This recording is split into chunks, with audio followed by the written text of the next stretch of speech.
Alam mo ba, dati tatlo ang refinery sa Pilipinas? Caltex sa San Pascual, Batangas, Shell sa Tabangaw, Batangas City, at Petron sa Limay, Bataan. Pero ngayon, nagsara na yung dalawa at isa na lang ang natitira. Ano ba yung nangyari? Okay, bago natin pag-usapan yung dahilan ng closure, isang mabilis na explanation lang. Ano nga ba muna yung refinery? Ang refinery, ito yung lugar kung saan dinadala ang crude oil. Yung maitim na langis na galing sa ilalim ng lupa. Hindi mo agad kasi magagamit yan. Kailangan mo muna yung dalhin sa refinery para iproseso upang maging gasolina, diesel, LPG, jet fuel at iba pa. Ibig sabihin kung wala tayong sariling refinery, wala tayong kakayanang gumawa ng sariling gasolina. Okay, gets. So, bakit isa na lang yung oil refinery dito sa Pilipinas?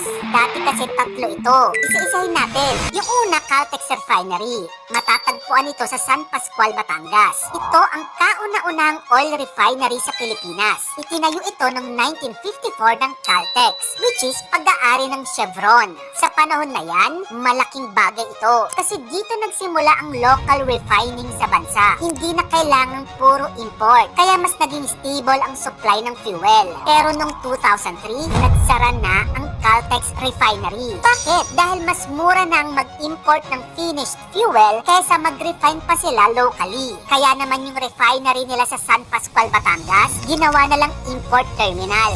Ang next naman ay ang Shell Refinery, located sa Tabangaw, Batangas City. Nag-operate ito mula 1962. Sa loob ng halos 60 years, nagsusupply ito ng malaking bahagi ng fuel sa Pilipinas. Pero noong 2020, nagsara na ito. Tulad ng Caltex, ginawa na ring import terminal yung refinery nila. Ang dahilan nila kung bakit sila nagsara, halos same reason din. Mataas ang operational cost, andyan yung global competition, tapos mas mura pag nag-import ka na lang. At ngayon, isa na lang ang natitirang refinery sa Pilipinas. Ito ay ang Petron Refinery located sa Limay, Bataan. Nagsimula ito noong 1961 at hanggang ngayon, ito pa rin ang pinakamalaking refinery sa Pilipinas. May capacity itong humigit kumulang 180,000 barrels per day. At sa tatlong refineries na binanggit ko, itong Petron Bataan Refinery na lamang ang natitirang bukas. Ngayon, mapapansin mo, no? Kakapareho ang dahilan kung bakit nagsara ang Caltex at Shell.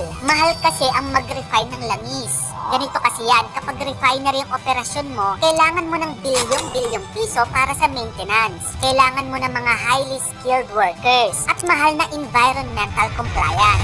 Pero teka muna, magkano ba kasi ang nagagastos sa pagpapatayo at operasyon ng refinery? At bakit hindi nila kayang i-maintain? Yung ibang bansa nga kaya naman, di ba? Kapag nagpatayo ka pa lang ng refinery, pwede nang umabot ang gastos mo from 5 to 10 billion dollars. Yan ay ayon sa International Energy Agency. At kahit operational na yung ipinatayo mong refinery, milyong dolyar ang gastos mo kada taon para lamang mag-operate ito. Samantalang kapag nag-import ka na lang ng finished oil galing ibang bansa, hindi mo na kailangan mag-maintain, hindi mo na kailangan magbayad ng processing cost. Tapos mas mabilis pa yung supply. Pero alam mo ba sa global market, may mga malalaking refinery sa China, South Korea at Middle East. Mas modern ang mga ito at mas efficient. Ang resulta, mas mura nilang nagagawa ang gasolina. Kaya para sa mga kumpanya tulad ng Shell at Caltex, naisip nila na mas practical na lang na bumili ng mga ready-made fuel kaysa mag-produce pa locally. Pero alam mo ba ang kapalit nito? Nawawala ang local capability natin. At kapag may nangyari dito, buong bansa ang pwedeng maapekto.